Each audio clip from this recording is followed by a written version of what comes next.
In the heart of Karachi, behind tall white walls, stood a mansion that everyone in the neighborhood envied. Marble floors, chandeliers glowing in every room. 5 cars lined up in the courtyard, and 10 servants who bowed at every command. But inside, beneath the golden curtains and silk sofas, was a family that was slowly tearing apart. Welcome to Life in Frames. The family had 5 daughters: Sana, Hina, Ikra, Ainam, and Nida. Their parents were known for being different. In a culture where sons were often preferred, these parents cherished their daughters. They had never once complained to Allah for not having a son. They invested everything into their girls: A-levels at the best schools, admissions into top universities. On the surface, it was a dream family. But the walls had heard things. Whispers of jealousy, silent tears, unspoken rivalries. Sana, the eldest, was different. Brilliant in her studies, graceful, soft-spoken. She was the pride of the family. Relatives would often say, "Sana will carry the family name forward. She's extraordinary." The other sisters never said anything, but inside, the poison of comparison grew. Why is she always the favorite? They wondered. The breaking point came when their father surprised Sana with a brand new Honda Civic for university. The sleek black car stood shining in the driveway, and for her sisters, it wasn't just a car, it was proof of favoritism. That night, while everyone slept, Ikra, the third sister, fragile and insecure, already drowning in drugs to numb her self-worth, took a sharp key and dragged it across the car rest door. The sound of metal scratching in the silence of the night was like her heart screaming. In the morning, Sana saw the deep scratch. For a moment, her heart sank. Her dream car, ruined on its very first night. But she closed her eyes, breathed deeply, and whispered, "It's only a car. My sisters matter more." She never spoke about it to her parents. She never accused anyone. She carried the pain alone. But it didn't stop there. One evening, Sana's favorite dress, the one she had saved for her university presentation, was found torn in the laundry. Another day, her laptop mysteriously drowned in spilled water. Every time, Sana swallowed her hurt. Her soft heart kept forgiving. But the sisters grew bolder. Forgiveness made them crueler. Amidst all this, Sana had one light in her life: Ali. They had been close since school, their bond deepening in university. Ali admired her determination and kindness. Both families knew of their relationship, and though no formal engagement was done yet, everyone spoke of their future together.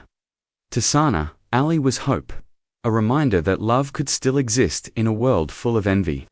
But to Ikra and Nida, her youngest sister, this love was another weapon to destroy her. Ikra and Nida hatched a cruel scheme. Nida bought a new SIM card. At night, hiding their faces, they began sending Ali vulgar messages. They sent him explicit photos, stolen from the internet, pretending to be Sana. Ali was shocked. At first, he blocked the numbers, but new ones came every week. He tried to reason with himself. This can't be Sana. She's not like this. But doubts began to grow. The seed was planted. When Sana noticed his distance, she asked him one evening after class, her eyes filled with worry, "Ali, why are you pulling away from me? Did I do something wrong?" Ali avoided her gaze. "Sana, sometimes people aren't what they seem." Her heart broke at his words. One fateful night, the sisters decided it was time to end Sana forever. Ikra slipped a few sedatives into Sana's glass of juice before bedtime. Sana, exhausted from assignments, drank it without suspicion. Within minutes, her eyelids grew heavy. She lay down on her bed, whispering a soft dua before closing her eyes. Nida and Ikra exchanged a look. Their breaths were fast, hands trembling. For a moment, they hesitated. But jealousy was stronger than blood. They picked up Sana's dupatta. Slowly, carefully, they tightened it around her neck. Sana's eyes shot open.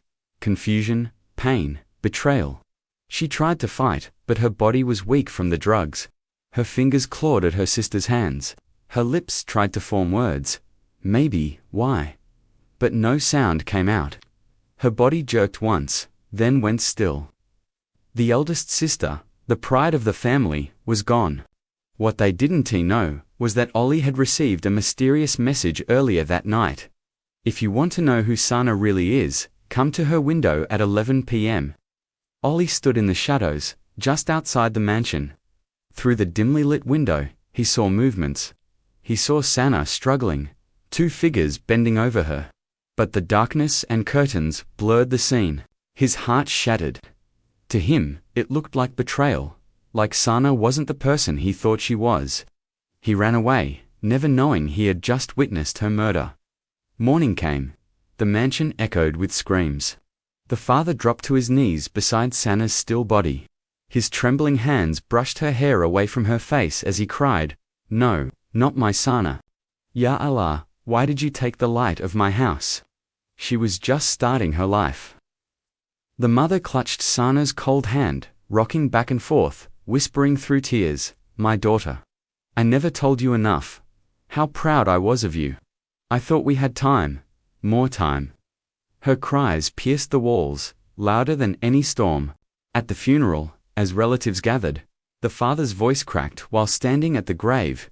"I raised 5 daughters. I told the world, daughters are blessings, not burdens. And today, Allah has tested me by taking away the one who carried all our hopes. How will I face this emptiness? How will I live in a house where her laughter once lived?" The mother collapsed near the grave, her fingers clutching the soil. "Sana, forgive me. Forgive me for not protecting you. Forgive me for not knowing you needed me last night."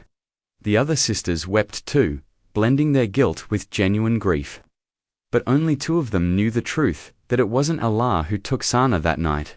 It was their own hands. The mansion remained filled with wealth, cars, servants, and luxuries. But what is a palace without love? Sometimes the deadliest poison is not in a stranger's hand, but in the envy of those you call your own. Thank you for watching. Creating these stories takes a lot of effort, and I need your support to grow. Please don't forget to subscribe.